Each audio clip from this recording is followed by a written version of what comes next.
Bueno, ahora sí. ¿Cómo estamos todos hoy? Bueno, nos alegra que nos podamos encontrar, que podamos tener este espacio para crecer, para compartir la palabra del Señor. Y hoy es un día especial en esa celebración, en ese calendario, algunos llaman calendario litúrgico. Y lo especial del día de hoy es que 50 días después de la resurrección celebramos Pentecostés. Y hoy se celebra Pentecostés, 50 días después de la resurrección del Señor.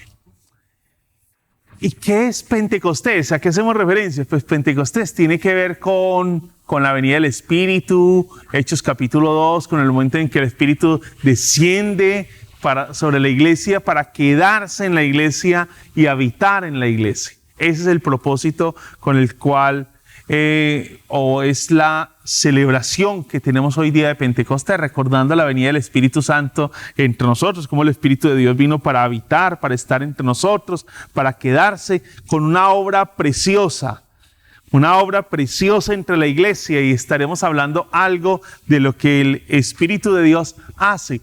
Hoy no pretendo agotar la obra del Espíritu de Dios entre la iglesia, sería un absurdo pensar en eso, pero sí por lo menos hablar de algunos aspectos de la obra del Espíritu, y para eso nos acercamos hoy a Juan capítulo 16, el texto que estuvimos leyendo al inicio del culto. Juan capítulo 16, versículos 5 al 11, son los textos que estaremos mirando. Cuando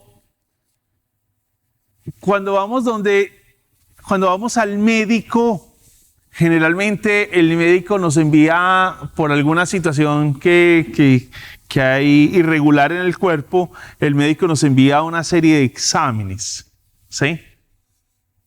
Y hay algunos exámenes que son exámenes de rutina, que a veces cada año algunas personas acostumbran practicárselos, o si no la EPS te los envía, o cuando llegas con alguna irregularidad, inmediatamente, alguna anormalidad en el cuerpo, inmediatamente te mandan unos exámenes de sangre, varias cosas dependiendo de la molestia que tengas. Y sobre la base de esos resultados de esos exámenes se da un diagnóstico. Hay un diagnóstico. En estos días estoy visitando al médico y pues ella revisó todos los exámenes y me dijo: no, usted está muy bien. Triglicéridos está muy bien. Colesterol, pues yo siempre he tenido como una lucha con eso del colesterol malo y el colesterol bueno. Yo no entiendo eso muy bien, pero el colesterol malo está bueno y el bueno está malo. Es lo único pues que tiene irregular. Sí, pero está muy bien. Y hubo algo que me alegró mucho porque me dijo: usted tan joven. Pues eso fue parte de la alegría que me dio cuando me dijo eso. Usted tan joven. Y luego puso el dedo en la llaga. Y dijo: usted tan joven y con ese sobrepeso que maneja. Me mató. Ahí ya se metió en terreno. Eso es terreno delicado, pues. Y dije: doctor, usted no sabe cuánto me he demorado yo en cultivar esto, para que usted venga a tirar por la borda lo que han sido años de esfuerzo, de dedicación, de trabajo, para llegar al punto al que estoy hoy.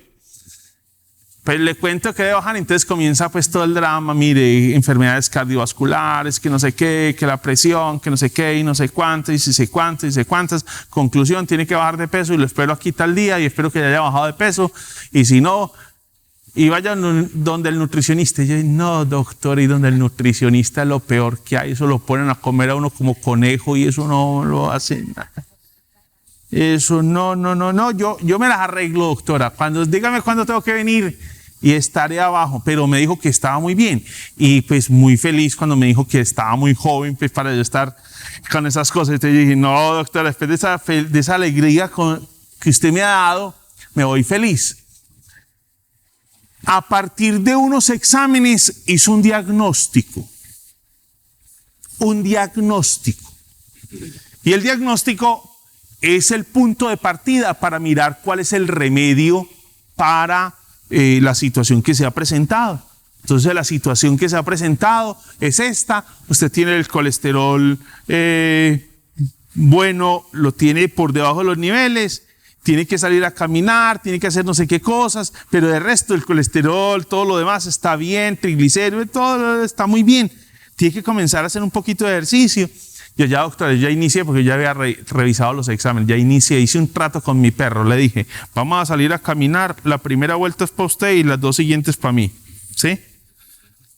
Y él me hizo caso y ya iniciamos, llevamos 3 días, doctora, caminando al ritmo que le estoy diciendo. Entonces iniciamos el ejercicio pues de salir a caminar todas las mañanas todo juicioso, pues que para y a mermar pues todo lo que tiene que ver con las harinas. Aquí es donde va el ejercicio donde ustedes me van a ayudar. De manera que cuando los vaya a visitar ya no me pueden tener pan de bono.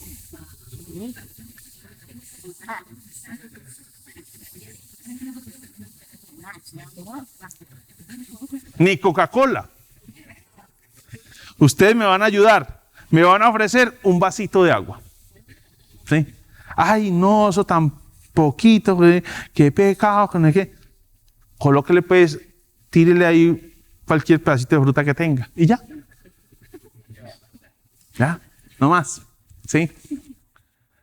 Porque el diagnóstico fue, usted tiene esta situación, está en sobrepeso y tiene que bajar de peso y está usted en un alto riesgo. El azúcar del que hace como un año y medio había resultado pues una situación, un incidente que hubo, me dijo, no, usted está como un tipo de 15, está muy joven porque usted está sufriendo esas cosas, está como una reina. O sea, yo, ¿cómo? Estoy muy bien. A partir de los resultados, un diagnóstico. Si yo le preguntara a usted cuál creen ustedes que sería el diagnóstico espiritual del mundo hoy. Diagnóstico espiritual. Si usted dice, no, pues yo con el mundo no tengo mucho contacto, entonces vamos a reducirlo. ¿Cuál será el diagnóstico de la condición espiritual de Colombia hoy? ¿Cuál será el diagnóstico de la condición espiritual de los vallecaucanos hoy? No, yo no conozco tanta gente, yo no sé. ¿Cuál será la condición espiritual de los habitantes de la ciudad de Cali?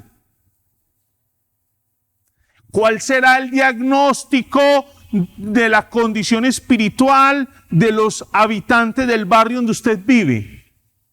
De la empresa donde usted trabaja. ¿Cuál será el diagnóstico de la condición espiritual de su familia? ¿Cuál es el diagnóstico espiritual, el diagnóstico de la condición espiritual de la iglesia a la cual asistimos? ¿Cuál será el diagnóstico espiritual de la condición espiritual de mi vida hoy? Seguramente usted dirá, no, estoy muy bien. Claro, eso pensaba yo antes de entrar donde la doctora. Yo entré así todo cabizbajo. Sí. Doctora, vengo aquí al degolladero. Dígame lo que me tenga que decir. No, usted está muy joven, me levantó el ánimo. Pero ¿qué será lo que el Señor nos dirá hoy? No, porque no se trata de lo que yo pienso. Antes de esos exámenes yo pensaba que andaba sobre ruedas. Pues no es que esté mal. No. El colesterol bueno está malo, pero no estoy mal. ¿Sí? O sea, hay algo, siempre hay algo. En la vida siempre hay algo. No todo puede ser perfecto. ¿Sí? Siempre hay algo. Y en este caso, esa es la situación. Y una cosa importante, un diagnóstico generalmente debe ser revisado o realizado por alguien externo. Porque es que uno es muy optimista. Si usted me pregunta a mí cómo es su alimentación, yo le digo 1A. Pero si usted algún día se ha sentado a comer conmigo, usted dirá 1A. Pero es que él come un poquito de más. Ah, y es que le gusta mecatear. Ah, es que le gusta los productos de panadería y los postres, le matan los postres. Ah, y los helados. Ah, los postres, el dulce, el manjar blanco, el plato navideño, ni se diga. Pero cuando nosotros evaluamos, hacemos nuestro autodiagnóstico, generalmente somos muy optimistas. Pero cuando vamos al que sabe y que debe diagnosticar es cuando nos llevamos las sorpresas.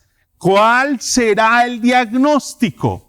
¿Cuál será el diagnóstico que hoy el Señor hace de nuestra condición espiritual, de nuestra realidad, de lo que estamos viviendo, de lo que hoy es su vida, su familia, la iglesia, la ciudad de Cali, el departamento, el mundo? ¿Qué es el diagnóstico? Aquí es donde toca el punto y tocamos el punto del Espíritu Santo. Y es que el Espíritu Santo ha venido de alguna manera para hacer un diagnóstico sobre la realidad de la condición espiritual del mundo. Ha venido para hacer un diagnóstico. ¿Y por qué es importante tocar esto? Porque nosotros generalmente pensamos que el Espíritu Santo ha venido es como para hacernos sentir rico, para hacernos sentir bien, cosquillas y un poco de sensaciones y experiencias como muy estáticas, muy emocionales, muy emotivas. Ay, me siento tan contento hoy, ay, tan chévere, tan rico, tan bueno. Pero no, el Espíritu de Dios no vino solo para que nosotros tuviéramos, y es que no quiero eliminar la parte emocional de nuestra búsqueda del Señor, porque el Señor nos ha dado las emociones, de manera que no podemos eliminarlas. Hay un autor de uno de los grandes avivamientos por allá del siglo XVIII, Jonathan Edwards, que habla de los afectos religiosos, o sea, de la parte de todo lo que son esas experiencias emocionales. Es un presbiteriano muy centrado y habla de los afectos religiosos dentro del gran despertar que a él le tocó vivir. Y dentro de ese gran despertar él va a subrayar y va a hablarnos acerca de la parte de las emociones, pero un aspecto que debemos tener claro es que ese no es solamente el factor que debe para nosotros hoy servirnos o que nos ayuda en este proceso de crecimiento. Necesitamos también que alguien se nos ponga serio un momentico, como la doctora, y me diga: María del Favor, y se sienta ahí, y vengo a decirle que usted no anda tan bien como usted piensa. Necesitamos un tercero, alguien fuera de nosotros, que no solo es alguien diferente a nosotros, sino que nos conoce en realidad. ¿Y cómo nos conoce el médico? Pues el médico me conoce a partir de los exámenes. O sea, ella no me ve y me dijo: mire, usted tiene los triglicéridos bien, el colesterol está bien, no, usted está muy bien, no, creatinina está re bien, usted está muy bien. Lo que debería tener bueno lo tiene malo, pero está bien. Está bien. ¿Cómo ella se dio cuenta? Porque logró ingresar a algo de mi vida que sorpresivamente hasta yo ignoraba. Hasta yo ignoraba.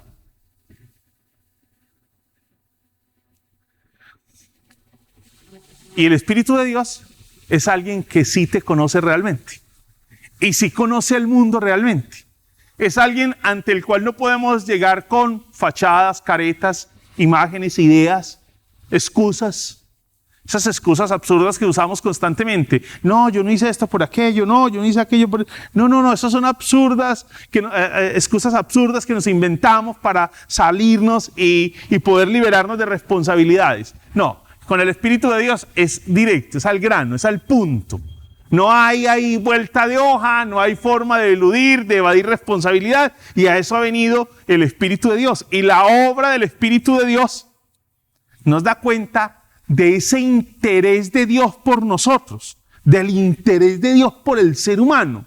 Un interés de Dios que queda marcado desde la presencia del Espíritu de Dios en el día de Pentecostés, pero aún cuando leemos Juan capítulo 16, o mejor, Juan capítulo 13, 14, 15, 16, y recuerde que 17 es el cierre del discurso del aposento alto, o el último discurso que Jesús tuvo con sus discípulos, un discurso a propósito extenso, posiblemente pudo haber durado unas 3, 4 horas, no sabemos exactamente cuánto duró, pero es todo un discurso, 13, 14, 15, 16 de Juan, y termina con la oración en el capítulo 17 de la que estuvimos hablando no hace mucho. En ese discurso se nos está mostrando el interés que tiene el Padre por nosotros y el interés del Hijo por nosotros. ¿Y cómo se ve el interés? Cuando nos llegamos y nos acercamos al capítulo 13 del Evangelio de Juan, capítulo 13.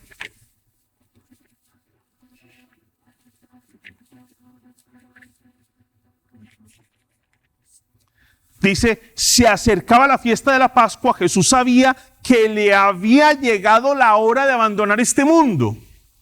O sea, es decir, ya había algo que estaba predispuesto, ya había algo establecido, había una misión que él venía a cumplir. Eso nos da cuenta del interés de Dios por nosotros. Cuando llegamos al capítulo 17, que es la oración que el Señor Jesús hace por nosotros, dice, después de que Jesús dijo esto, se dirigió la mirada al cielo y oró así: Padre, ha llegado la hora. Es decir, él ya sabía que había algo, una misión, una tarea que él debía cumplir, y era en beneficio de nosotros. Una tarea que él debía cumplir. Y cuando nos acercamos a Juan capítulo 3, versículo 16, un texto muy conocido por todos ustedes. ¿Alguien se sabe Juan capítulo 3, versículo 16 de memoria?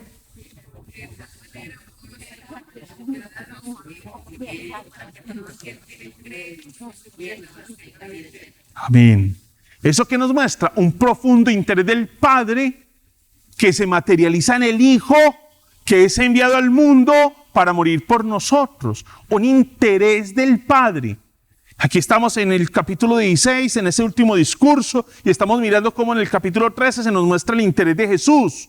Ha llegado la hora y no evade la misión, por dolorosa que fuera. Y recuerde que terminado el discurso en el capítulo 17, el capítulo 18 es el arresto de Jesús para entrar en el día viernes de la crucifixión. Esa es la manera en cómo está organizado. Y cuando nos acercamos al capítulo 1, versículo 29 del Evangelio de Juan, dice: al día siguiente Juan vio a Jesús que se acercaba a él y dijo: aquí tienen al Cordero de Dios que quita el pecado del mundo.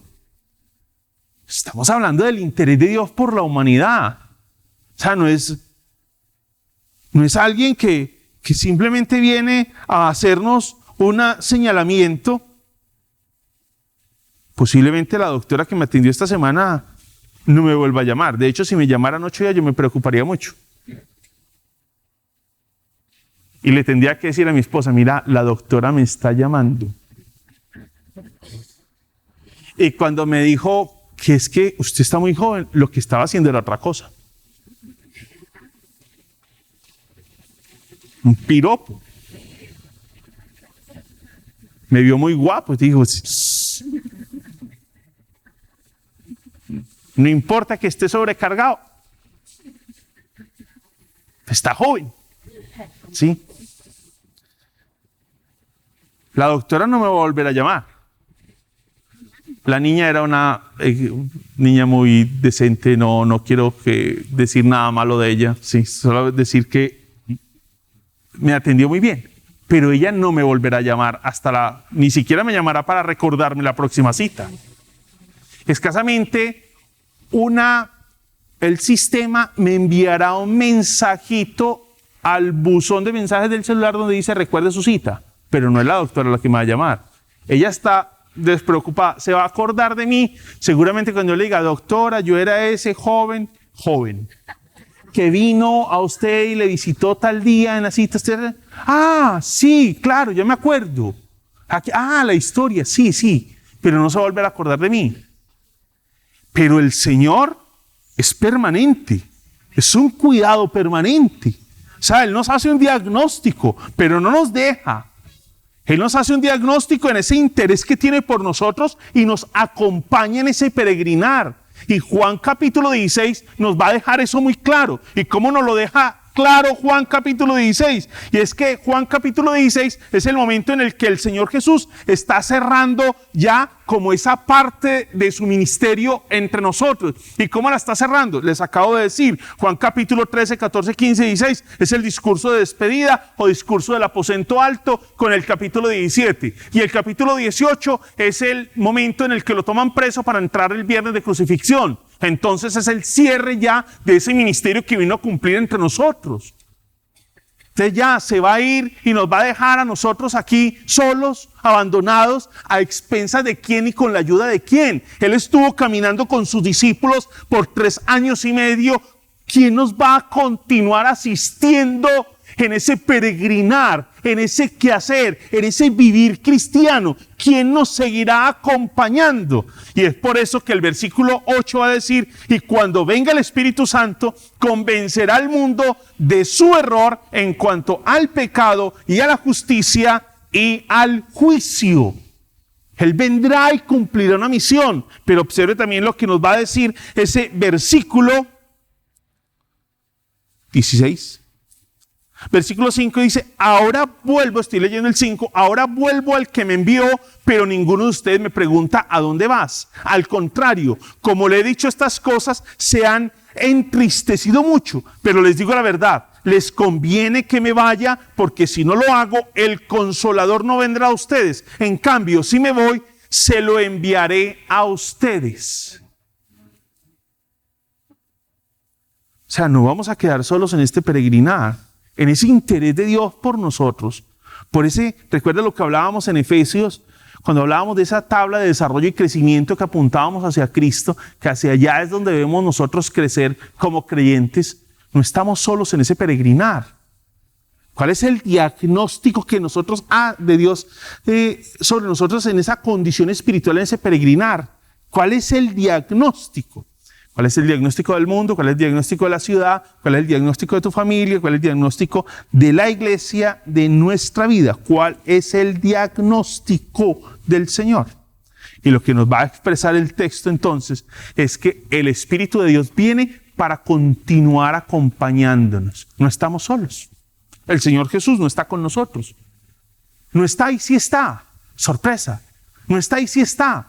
No está porque ya ascendió a los cielos y está sentado a la diestra de Dios. Pero Él envió al Espíritu, y lo que nos dice la Escritura es que el Espíritu nos trae al Padre y al Hijo, de tal forma que Dios está en nosotros y entre nosotros. El Señor está en nosotros y entre nosotros. ¿Y qué es lo que hace el Espíritu de Dios? El Espíritu de Dios, a la luz del texto que estamos leyendo hoy, lo que nos dice el versículo 8, ya lo leímos, es que Él convencerá al mundo.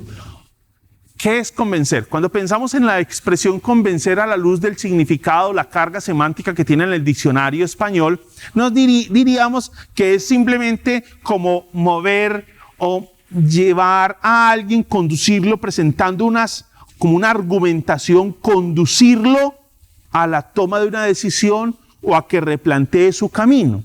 Eso es convencerlo. A partir de una argumentación, conducirlo a que replantee su camino.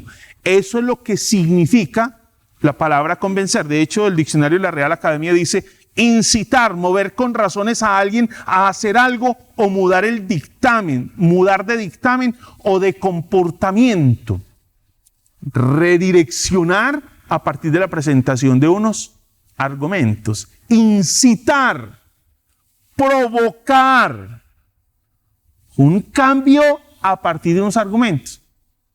Pero la palabra convencer acá, cuando es revisada en el término griego que está usado allí, tiene una implicación mayor.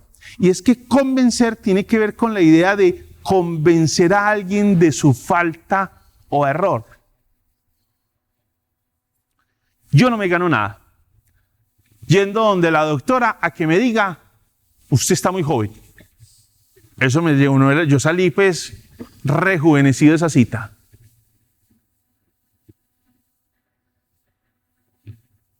Y cuando me miré al espejo y dije yo, estoy como joven, ¿no? Hey, joven.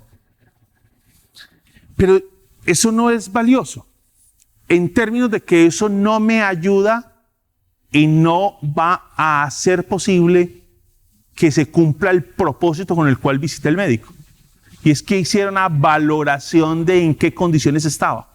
Lo que necesitaba de ella era que me dijera, usted está en sobrepeso, usted tiene que entrar en una dieta estricta, usted tiene, por sus antecedentes familiares, usted tiene unos riesgos de este tipo, usted tiene que cuidarse, usted tiene que hacer esto, y el colesterol, bueno, lo tiene por debajo, tiene que caminar. Necesitaba que me pusiera el dedo en la llaga, y sí que me lo puso, porque cuando me dijo, usted tiene que bajar de peso, y para usted, en el punto de la vida donde está, usted en este momento es donde tiene que tomar las decisiones para que pueda asegurar una buena salud de aquí en adelante. Me puso el dedo en la llaga. Yo no fui donde el médico para que simplemente me diera un espaldarazo. Fui para que me convenciera de la falta y el error que estoy cometiendo. Es lo que hace el Espíritu de Dios. Pone el dedo en la llaga, convence al mundo de su falta o error. Lo que significa convencer es redarguir, poner en evidencia, acusar. ¿Usted ha pensado que el Espíritu de Dios vino para acusarnos? Nunca. Yo pensé que el Espíritu de Dios había venido para hacerme sentir cosas muy ricas. Y uno se emociona todo con el Espíritu de Dios, todo contentico. No, pero quiero decirle que el Espíritu de Dios, a la luz de Juan capítulo 16, en esa expresión que dice convencerá, vino a acusarnos. Porque es a partir de esa acusación que se despierta algo en nosotros, y es la necesidad de Cristo. Es a partir de ese señalamiento que se despierta algo en nosotros. Si la doctora nunca me hubiera dicho, usted tiene este riesgo, no me pone el dedo en la llaga, nunca despierta en mí una necesidad. Si el Espíritu de Dios no nos acusa y abre nuestros ojos, nos deja sin argumentos, pone en evidencia nuestra crisis, pone en evidencia nuestra debilidad, nuestra fragilidad, expone nuestra vida, nos convence de lo culpables que somos, entonces diremos, yo a Cristo no lo necesito, Cristo me necesita a mí. Yo no necesito ir a la iglesia es la que necesita que yo vaya.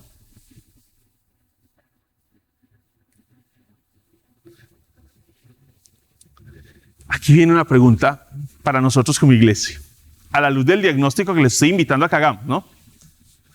Bueno, no hacemos, sino recuerde que el diagnóstico lo tiene que hacer alguien fuera de nosotros, porque no, uno es muy optimista con uno mismo. De hecho, si yo les dijera a ustedes, o si le preguntáramos al mundo, una palabra que está en desuso hoy, que no es parte de las expresiones cotidianas, de hecho ha caído en un desuso tal que decirlo en algunos contextos te pueden mirar hasta feo, y es la palabra pecado.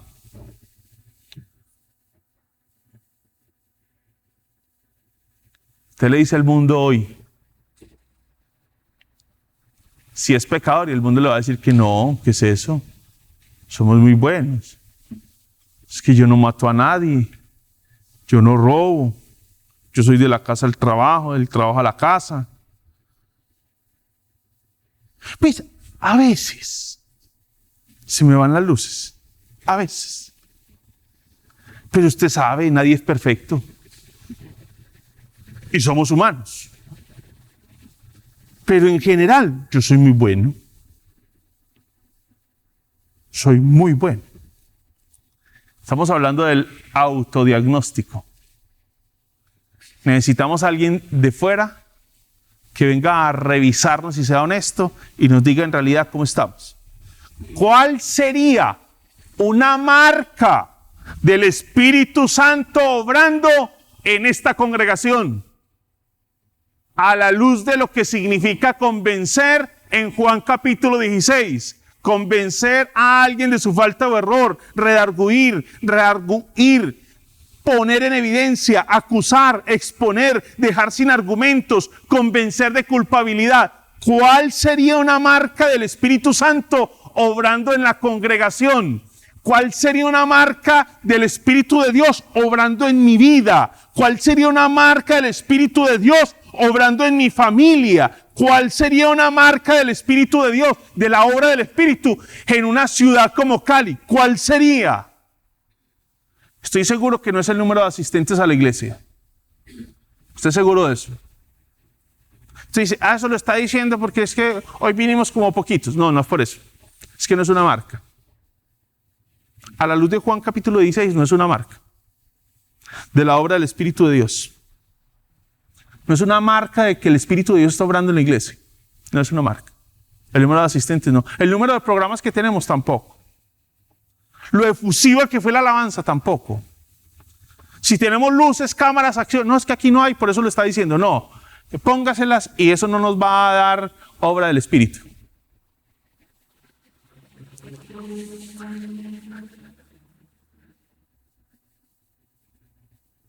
Hay un librito que se llama El Espíritu Santo, escrito por Jeffrey Thomas, y dice lo siguiente: convencer a las personas de pecado es la obra principal del Espíritu Santo en el mundo. La marca del Espíritu Santo obrando en una congregación es la convicción que una congregación tiene de su indignidad. Chanfle, yo no me esperaba eso hoy día de Pentecostés. Me esperaba que nos pusieran pues como otro tema, pues. Usted estaba como yo cuando fui en el médico. Yo no esperaba que la doctora me haría con eso y me pusiera el dedo en la llaga. Yo no esperaba que la doctora me dijera, joven, usted a partir de hoy tiene que bajar de peso. Yo no esperaba eso. No esperábamos que la tarea, la obra del Espíritu de Dios, la marca de la obra del Espíritu de Dios en la congregación, en una familia, en una vida, en una familia, es la convicción que tiene de su indignidad. Y esto suena muy duro, muy difícil. Máximo cuando pensamos en que nosotros merecemos tantas cosas. Cuando nuestro concepto es que nosotros merecemos, es que yo merezco, es que yo merezco, es que yo merezco, es que yo merezco, es que yo merezco, es que yo merezco. Si quieren mirar esto en la boca del mismo Jesús, Señor Jesús, en otra parte, recuerda lo que dice las dos primeras bienaventuranzas que ustedes las están estudiando, o un grupo de ustedes las está estudiando en lo que venimos trabajando el carácter del cristiano, las bienaventuranzas a las 9 de la mañana. A propósito, el 19 de junio tendremos oración, como la tuvimos el 12 de junio por el día de elecciones. El 12 de junio no tuvimos clase. 29. 29 de mayo. ¿29? 29 de mayo. Es que era para ver si ustedes estaban prestando atención. Ya se van dando cuenta cómo uno pone trampitas a ver si ustedes están prestando atención. No, si usted es la única que me estaba prestando atención, ¿sí? Ya me voy dando cuenta. El 29 de mayo no tuvimos clase. Claro, porque es que hoy apenas es 5 de junio. Pues ahí sí me di cuenta que ustedes no me prestan atención. Estaban repasando el calendario, sí. Estaban tan corridos como yo. 29 de mayo no tuvimos clases, estuvimos orando. Entonces estuve hablando con Nancy para que el día 19 de junio, correcto, tengamos oración también por el día de elecciones. No tendremos clases. Como el ciclo que tenemos es de 12 clases, entonces las clases de escuela dominical se extenderán hasta el 26 de junio. Para reemplazar las 2 clases que nos hemos tomado de oración, ¿sí? Las clases de este ciclo van hasta el 26 de junio. Hasta ese día van las clases de este ciclo, para reemplazar las 2 clases que estamos tomando. Esto, en razón de que estamos sacando un tiempo para orar, lo sacamos el 29 de mayo y lo vamos a sacar ahorita el 19 de mayo. Pero un paréntesis. Están estudiando las bienaventuranzas y observen lo que dice Jesús en las 2 primeras bienaventuranzas. Dichosos los pobres en espíritu. ¿Y qué es un pobre en espíritu? Alguien a quien usted no le ve el más mínimo deseo, el más mínimo esfuerzo, alguien que no le da un golpe a la tierra, esa persona que no tiene como la más mínima iniciativa, y usted dice, este es un pobre en espíritu. No, ese es un desganado. Eso no es un pobre en espíritu, es un desganado. Eso no es un pobre en espíritu, es un desganado. Un pobre en espíritu es alguien que se concibe y se ve como vaciado. Es decir, no tiene argumentos para ir a presentarse delante de Dios y decirle, vengo a decirte que aquí llegué yo. Dios, y usted no sabe quién soy yo. La primera bienaventuranza nos dice que es bienaventurado, es dichoso el pobre en espíritu, el que se concibe vaciado. Es decir, no tiene argumentos para presentarse delante de Dios y decirle, aquí llegué yo. No. La única manera como llega allí es concibiéndose como alguien indigno. Y porque es indigno, va delante del Señor a decirle, es por tu misericordia que hoy puedo venir delante de ti. Es por tu gracia que hoy puedo presentarme delante de ti. Y recuerde que la primera bienaventuranza termina de una manera especial. Las bienaventuranzas como terminan, inician, terminan. Y dice, dichosos los pobres en espíritu, porque el reino de los cielos les pertenece. A los vaciados en espíritu, a eso les pertenece. Increíble. Pero la segunda bienaventuranza es igual. Dichosos los que lloran, los que lamentan. Pero no es aquella persona que mantiene ahí a lágrima que viendo los pitufos está llorando. No. No se trata de eso. No se trata de eso. Se trata de una persona que fruto de su condición, fruto de su debilidad, fruto del reconocimiento que tiene de sí mismo, va en ese lamento, en esa expresión de su profunda necesidad y encuentra consolación. Si quiere verlo entonces a la luz de otra parte en que el Señor Jesús lo dice, aquí está en el Sermón de la Montaña, en la mera introducción, y nos va a replantear que nuestra manera de evaluar la iglesia, donde generalmente estamos nosotros valorando las cosas desde nuestra perspectiva y lectura, desde nuestra idea, desde nuestra medida, ahora va a cambiar. ¿Cuál es la medida de mirar la iglesia y en realidad el crecimiento espiritual de la iglesia? No es en razón del número de asistentes, no es el número de actividades, no es la fusividad de la alabanza, no es cómo él se dio el culto. Es que hoy sentí un escaramuceo.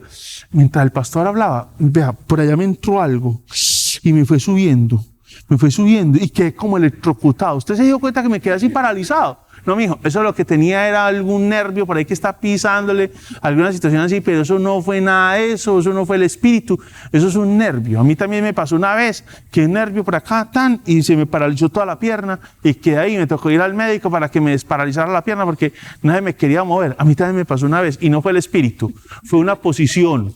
Como me sentaba cruzando la pierna, resulta que la rodilla me comenzó a pisar el nervio y me bloqueó el nervio y quedé paralizada la rodilla para abajo. Y una vez la pierna me dejó tirada en plena, quien conoce Medellín, en plena carrera 44, yo pasando eso con como 4 carriles corriendo y en plena mitad me dejó tirada la pierna.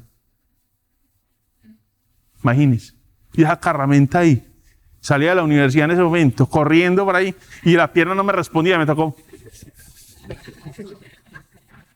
Eso no fue el espíritu, fue el nervio, mijo. Y luego la doctora me dijo, eso no siga cruzando la pierna porque lo que hizo fue pisarse el nervio y se le bloqueó toda la pierna. ¿Sí?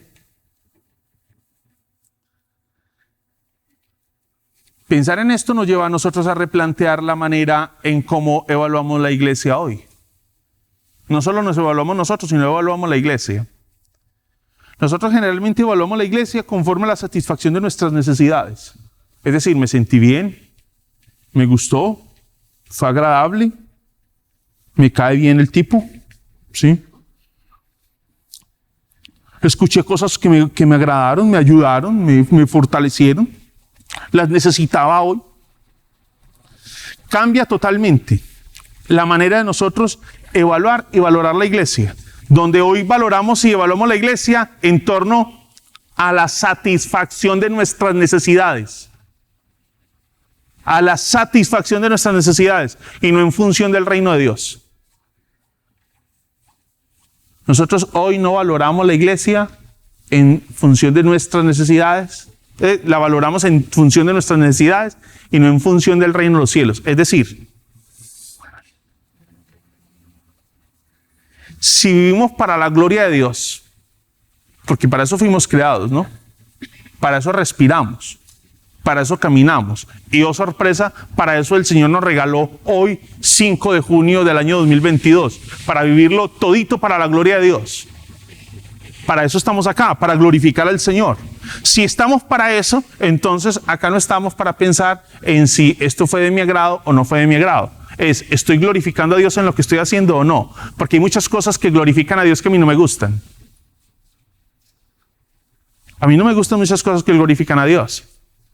Cuando tengo un resentimiento contra alguien y tengo que ir a pedirle perdón, eso es muy agradable. A mí no me gusta, me siento incómodo, me siento molesto. ¿Cómo le iba a pedir perdón? Es que usted no se da cuenta de lo que me hizo. No me da cuenta de lo que me hizo. ¿Cómo le ocurre? ¿Embobó o qué? ¿De dónde acá? Yo cómo voy a ir a arrodillar allá delante de año. Oiga, yo no. Oiga, que venga allá donde mí. Pero Dios dice en su palabra. Pero yo no lo siento. No, es que la palabra de Dios no es asunto de sentires. Es asunto de obediencia. Si yo voy a esperar a sentir bajar de peso, olvídese que lo único que va a sentir es la presión alta. Es lo único que va a sentir. El cimbronazo y como vengo de una familia hipertensa, o sea, ese es el asunto como decía la doctora, mira, tienes que tener cuidado. Vengo de una familia, tengo un padre que lo más extraño en él es que tenga la presión normal o bajita. Es lo extraño. Lo regular es que siempre la tiene alta. Es la costumbre, es lo normal, es el común denominador.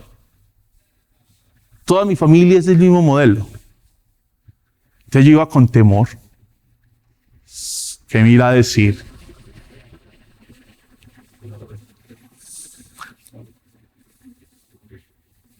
¿Qué es lo que yo necesito escuchar? ¿Y qué es lo que tú necesitas escuchar hoy? Eso es vivir en función del reino de Dios.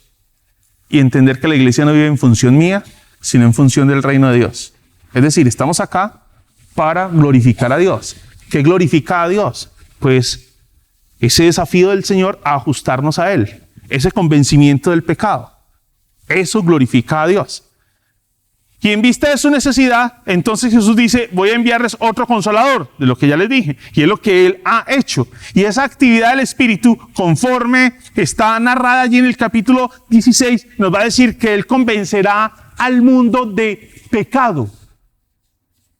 Y aquí es donde vuelve el asunto y se nos pone como difícil, como de para arriba, ¿sí o no? Ay, Dios, ¿cómo así que convencerá de pecado? ¿Sí? Versículo 9. En cuanto al pecado, porque no creen en mí.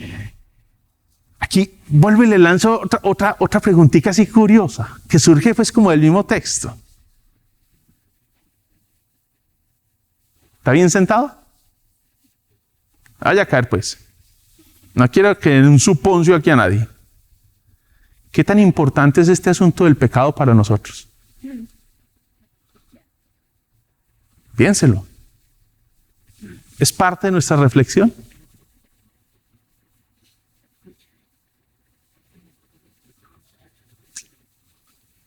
Pastor, estás out. Eso ya no es parte de nuestro diálogo.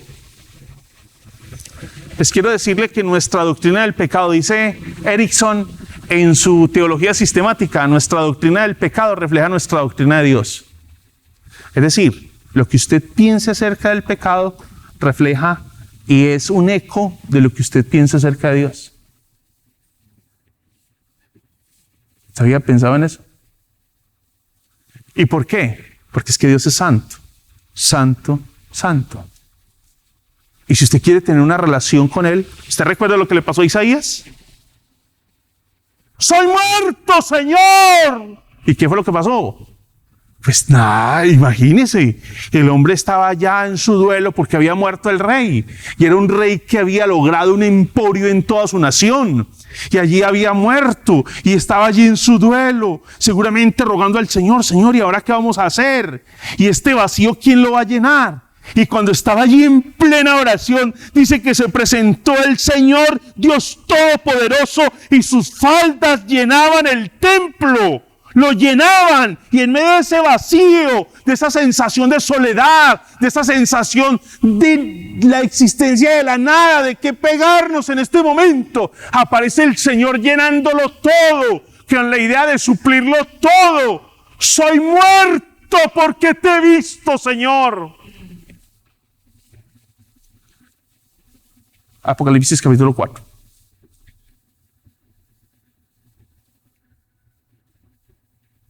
Santo, santo, santo. Se inclinaron todos y tiraron sus coronas delante de él.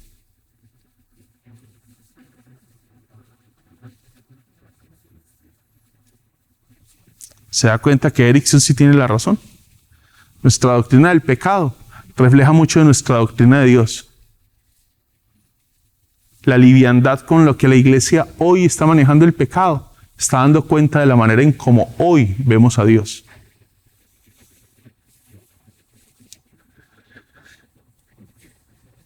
¿Cómo definiríamos nosotros pecado hoy? Porque es que una palabra en desuso, una palabra con la que no queremos encontrarnos.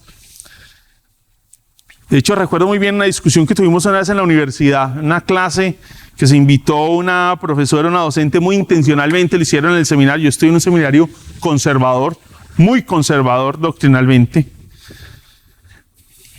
Y me tocaron, pues, nos correspondieron, a mi esposa y a mí, que estudiamos en la misma época, nos correspondieron unos profesores muy conservadores. Intencionalmente nos invitaron a una profesora liberal. Fue muy intencional.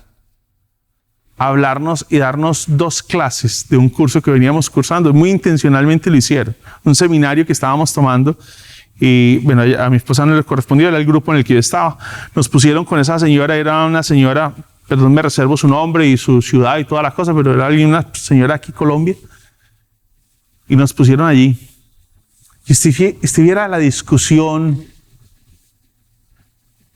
tan vana que se formó en torno al concepto de pecado.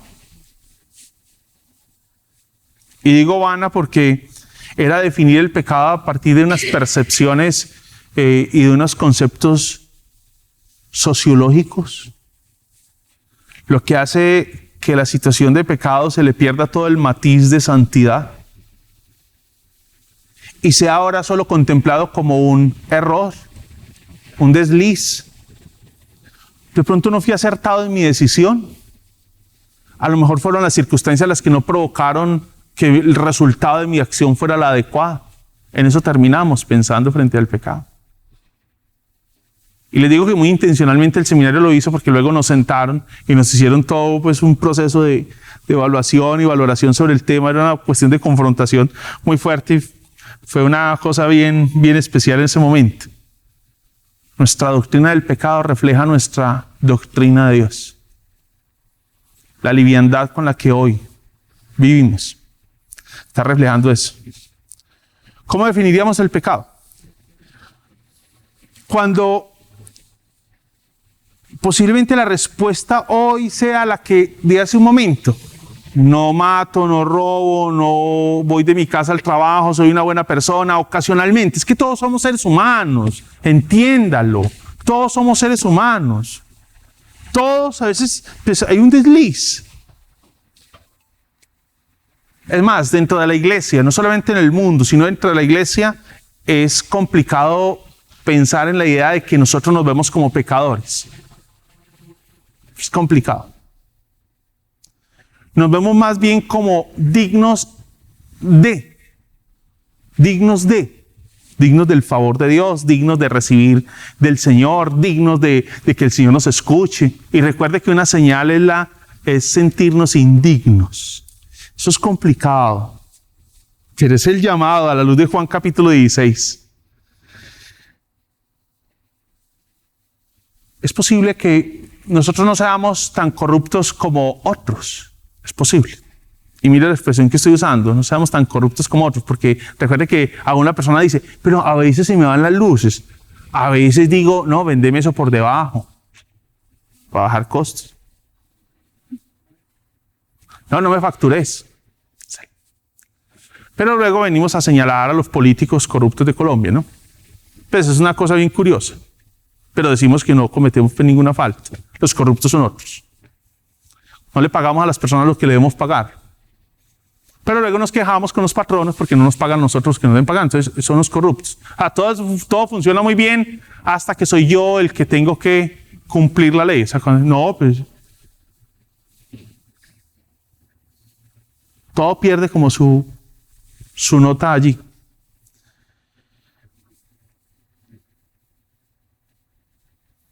Primera de Juan capítulo 3 versículo 4 dice: todo el que comete pecado quebranta la ley. De hecho, el pecado es transgresión de la ley. Entonces, ¿qué es el pecado? El pecado es la violación de la ley de Dios.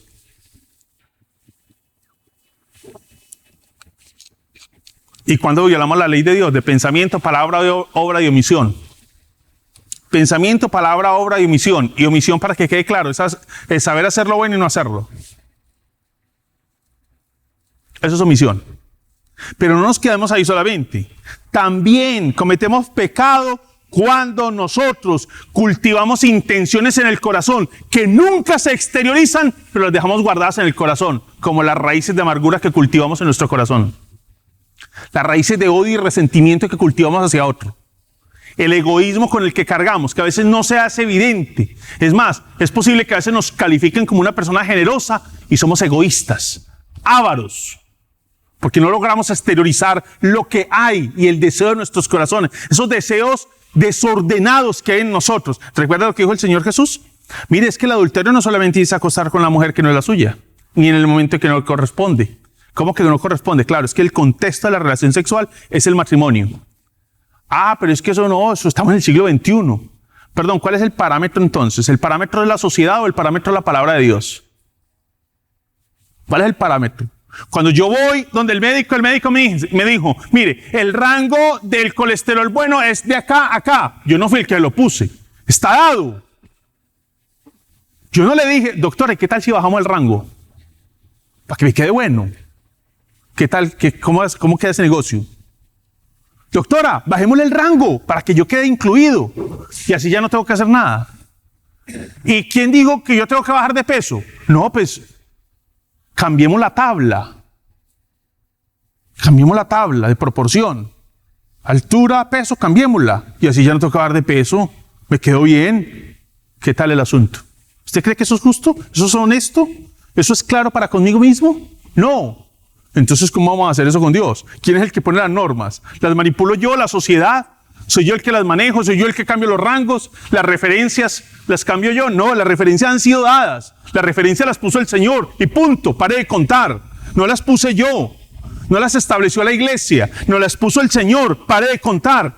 El pecado es el quebrantamiento de la ley. Ese es el pecado.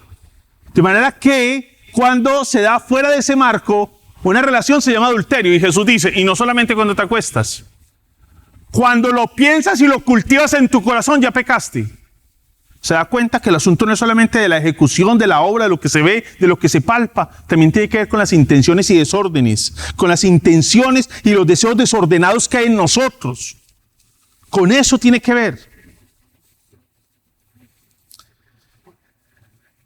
El mismo autor que les mencionaba ahora, Jeffrey Thomas, en su libro El Espíritu Santo dice, si estas verdades que les acabo de mencionar no son centrales en su teología, no estás pensando los pensamientos de Dios. La impiedad ha tomado posesión de tu mente y tus intereses. Chanfle, ahí sí me la puso para arriba. Yo pensé que el Espíritu de Dios había venido a hacerme sentir cositas ricas. Pero no acusarme de esa manera. Aquí estamos hablando de la obra del Espíritu. A eso vino.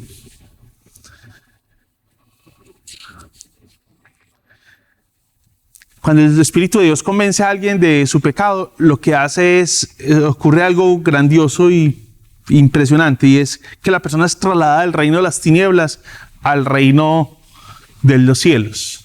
Así lo va a decir el texto bíblico. Somos trasladados del reino de las tinieblas al reino de los cielos. Colosenses 2:15 lo dice. Fuimos trasladados. ¿Sí?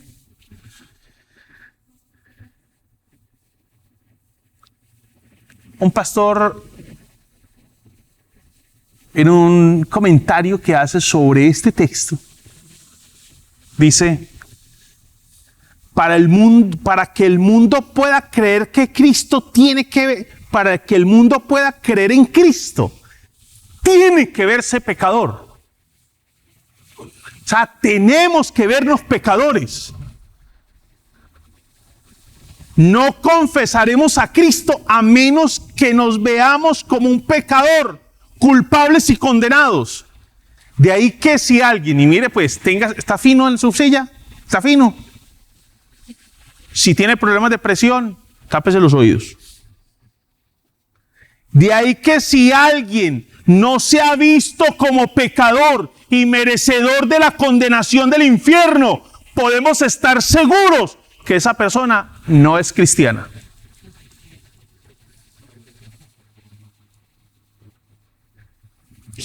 Fuerte, ¿no? Y nosotros que pensábamos que el Espíritu había venido para hacernos sentir cositas ricas. Y parte de la obra del Espíritu es convencernos de nuestro pecado.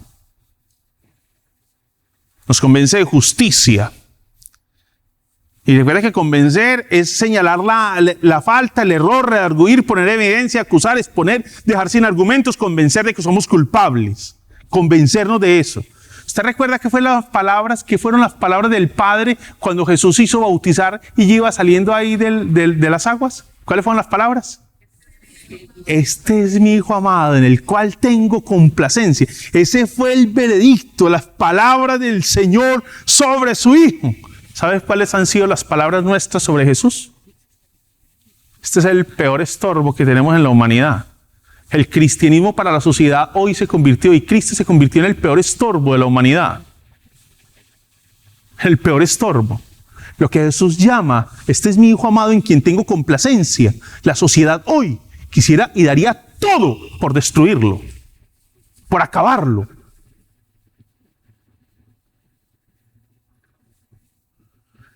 ¿Por qué? Porque nosotros pensamos y tenemos pues un concepto tan alto de nosotros mismos que pues no necesitamos a Cristo. ¿Para qué Cristo? Pues en última, si los valores de referencia los puedo manipular yo, y recuerde, si los valores de referencia para que la doctora no me dijera que tenía que ponerme en algún régimen, entonces, doctora, bajemos el límite del colesterol bueno. Y ya quedo dentro del rango. Listo, no tengo que salir a caminar, no tengo que hacer acuerdos con mi perro, ni nada de esas cosas. Listo. Y el sobrepeso, pues cambiemos la tabla de proporciones, subamos los kilos, que ahora los que están por debajo sean los que tengan que subir. Yo que estoy ahora arribita, pues entonces lo que hago es seguir como voy. Esa ilustración para decirnos que nosotros nos hemos convertido en el termómetro y la medida de la justicia para nosotros mismos. ¿Sabe qué dice Isaías capítulo 64, versículo 6? Todos somos como gente impura. Todos nuestros actos de justicia son como trapos de inmundicia. Todos nos marchitamos como hojas. Nuestras iniquidades nos arrastran como el viento.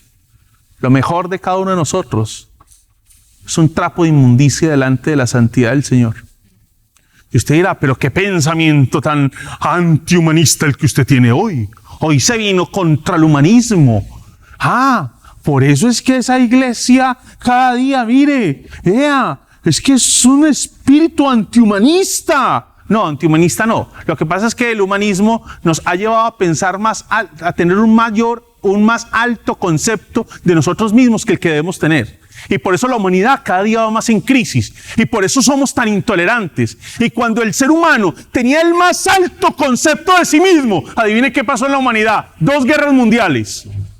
Y cuando tenemos el mayor desarrollo tecnológico humano, cuando nos hacemos ver como los más solidarios, estalla una guerra en Ucrania y destruye toda una nación y tiene en vilo a la humanidad. ¿Qué tal el concepto de nosotros? ¿Qué tal la idea de grandeza para nosotros? ¿Qué tal la idea de humildad? ¿Qué tal la idea de ser hombres y mujeres muy buenos y bondadosos? Ese es el concepto de bondad que tenemos. Ese es el concepto de bondad que tenemos en Colombia, que nos andamos matando los unos a los otros. Y no mire eso muy allá. Esta semana, les cuento aquí entre nosotros,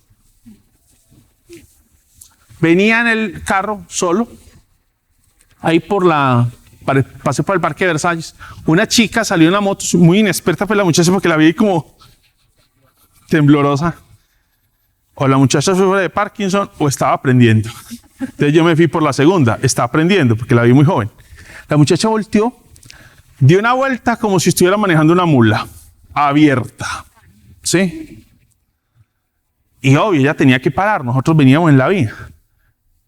Una moto llegó exactamente donde ella y casi desestabilizó al muchacho, pero bueno, los dos lograron seguir, la motico de ella iba adelante. Ahí logró detener el beriberi y siguieron.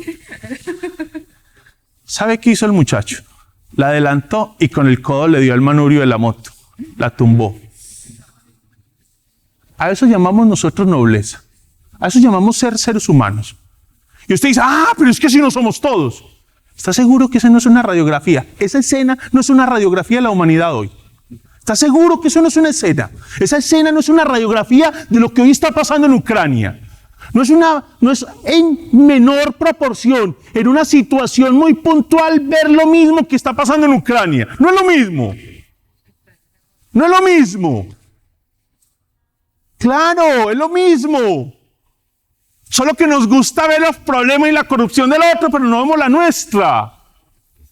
No vemos la nuestra.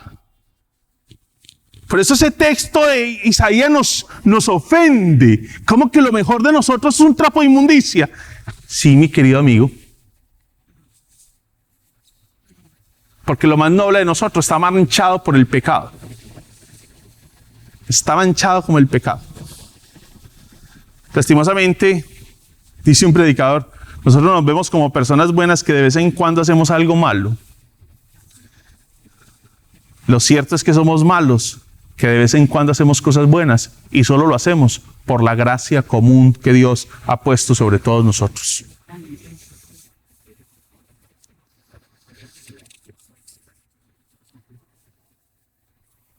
Y nos convence de que no somos justos, para que entendamos lo que dice 2 Corintios 5:21. El que no cometió pecado alguno, por nosotros Dios lo trató como pecador, para que en él recibiéramos la justicia de Dios. Y nos convence de juicio. En cuanto al juicio, va a decir el texto bíblico, porque el príncipe de este mundo ya ha sido juzgado. ¿De qué nos convence el Señor? ¿De qué nos convence en ese juicio? En ese juicio. ¿De qué nos convence? Observe de qué nos convence. Primero, en ese juicio nos convence y cambia la opinión que teníamos de que en realidad nosotros éramos personas nobles.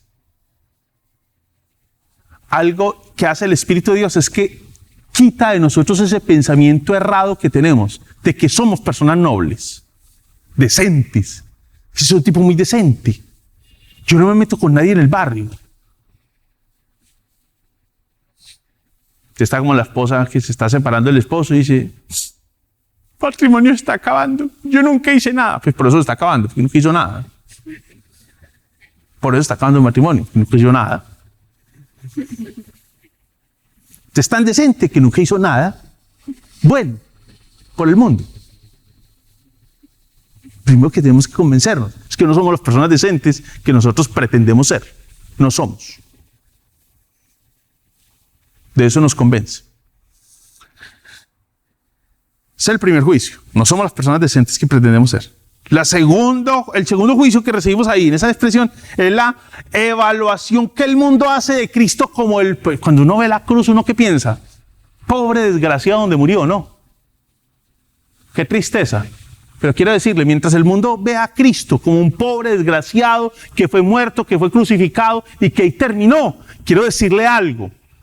Que hoy nosotros estamos contemplando una cruz vacía porque Cristo es victorioso y está sentado a la diestra del Padre. Él es victorioso y Él vive por los siglos de los siglos. Él es victorioso. Él venció la muerte. Mientras que para el mundo es un fracaso, hoy para el creyente, hoy está sentado a la diestra del Padre e intercede por ellos. Y es por eso que viene el tercer juicio. Y es en la cruz, Satanás fue quien realmente vivió la condenación. Los judíos y los representantes del César juzgaron a Cristo como digno de muerte. Pero la muerte de Cristo Esa muerte de Cristo en la cruz del Calvario, Dios, el juez soberano, en esa muerte estaba reconciliando al mundo con Él. Mientras el mundo era ajeno a esa realidad, Dios en Cristo reconciliaba al mundo con Él. Mientras el infierno se gozaba porque por fin habían eliminado al Hijo de Dios. Pero no, observe lo que dice el capítulo 2 de Colosenses, versículo 13 al 15. Dios nos dio vida en unión con Cristo, al perdonarnos todos los pecados y anular la deuda que teníamos pendiente por los requisitos de la ley. Él anuló esa deuda que nos era adversa, clavándola en la cruz. Desarmó a los poderes y a las potestades, y por medio de Cristo los humilló en público al exhibirlos en su desfile triunfal. Ese es Cristo, y ese fue el juicio que se dio allí. Hoy Cristo está sentado a la diestra del Padre y está esperando que el último de sus enemigos sea puesto bajo sus pies, y a la luz de 1 Corintios capítulo 15 es la muerte que será puesto bajo sus pies, porque Cristo vive y vive por los siglos de los siglos. Lo que parecía una derrota fue el gran triunfo del crucificado. Hoy la cruz está vacía, y por eso en las iglesias encontrarás una cruz vacía, porque recordamos la victoria de Cristo sobre la muerte. De eso viene a convencernos el Espíritu de Dios. La iglesia es la que predica a Cristo, anuncia las buenas nuevas, pero el Espíritu de Dios es el que convence al mundo de que en Cristo tenemos vida. Solo el Espíritu de Dios lo hace. Nuestra tarea no es convencer, nuestra tarea es hablar y vivir a la luz de lo que hemos visto en una iglesia sana. Vivir todo eso. Recuerde, ¿cuál es el diagnóstico? ¿Cuál será el diagnóstico de la condición espiritual del mundo, de Colombia, del Valle del Cauca, de esta ciudad, de mi familia, de mi barrio, de mi iglesia, de mi vida? ¿Cuál es el diagnóstico? ¿Cuál sería la marca de que el Espíritu Santo está obrando en esta congregación? Si no es el que cada día nos sentamos indignos, pero gozosos, porque nuestra indignidad fuimos recogidos por Cristo y adoptados por Él. Y el Espíritu de Dios ha venido a aplicar en nosotros la obra que Él hizo en la cruz del Calvario. Es lo que el Señor hace por su Espíritu en nosotros. Que Dios nos ayude. Y llegó la luz. Señor, gracias por esta oportunidad de dirigirnos a ti hoy. De poder encontrarnos delante de ti, Señor, para adorarte, para bendecirte y por sobre todo para meditar, Señor, en lo que ha sido y es la obra de tu Espíritu entre nosotros. Gracias, Señor. Rogamos pues tu presencia y tu dirección en este peregrinar, Señor. Que podamos ser una iglesia con una viva marca de la presencia de tu Espíritu y la obra de tu Espíritu en nosotros. Con esa conciencia de que somos pecadores, Señor, necesitados y redimidos por tu sacrificio en la cruz del Calvario. Estamos en tus manos, Señor, en el nombre de Jesús. Amén. Amén. Amén.